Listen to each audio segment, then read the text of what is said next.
Olá, meus amigos do canal História em Minutos. Hoje eu gostaria de estar falando com vocês sobre o Império Carolíngio.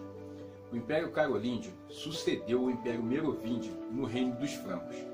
Acompanhe comigo um pouco da história desse império. O Império Carolíngio foi uma das duas dinastias que formaram o Império Franco, na região que seria hoje a França e parte da Alemanha. Os francos formavam uma das tribos germânicas que invadiram o espaço do Império Romano e estabeleceram um reino duradouro. Na formação e expansão do reino franco, se destacaram soberanos de duas dinastias, a Merovingia, que governou do século V ao século VIII, e a Carolíngia, que governou entre os séculos VIII e IX. A partir de 639, a dinastia Merovingia, antecessora da dinastia Carolíngia, entrou em crise, e o trono passou a ser ocupado por um alto funcionário da corte, chamado de Mordomo do Paço. Um desses mordomos do Paço foi Carlos Martel, que governou de 714 a 741 e conquistou prestígio e poder por ter comandado o exército cristão que deteve o avanço dos muçulmanos sobre a Europa, na Batalha de Poitiers, em 732. Após a morte de Carlos Martel, seus poderes políticos foram herdados por seu filho, Pipino Breve, em 751. Ele destronou o último rei merovingio e fundou a dinastia Carolíngia, que governou entre os séculos VIII e IX. Pipino foi reconhecido pelo Papa Gregório III como rei dos francos.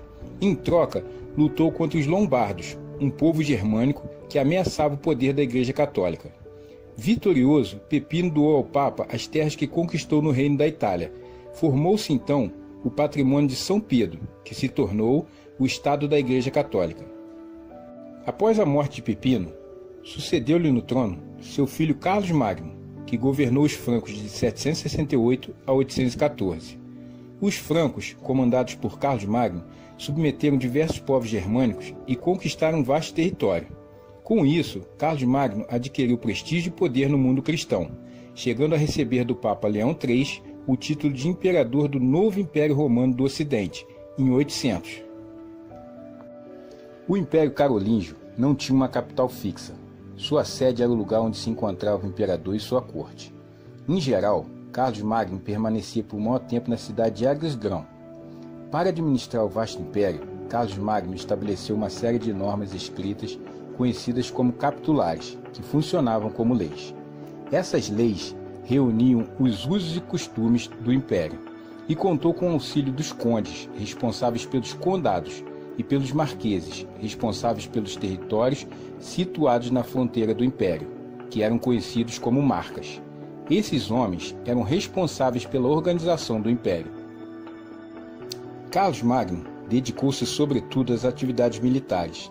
Entretanto, como administrador, preocupou-se em promover o desenvolvimento cultural do Império Franco.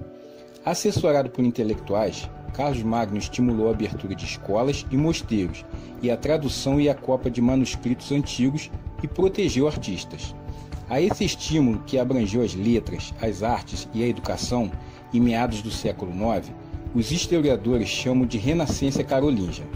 Grande parte do conhecimento que temos hoje da literatura da antiguidade greco-romana deve-se ao trabalho de coleta e cópia desenvolvido pelos escribas do período da Renascença Carolíngia.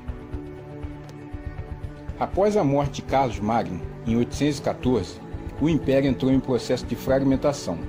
O filho de Carlos Magno, Luís I o Piedoso, assumiu o poder.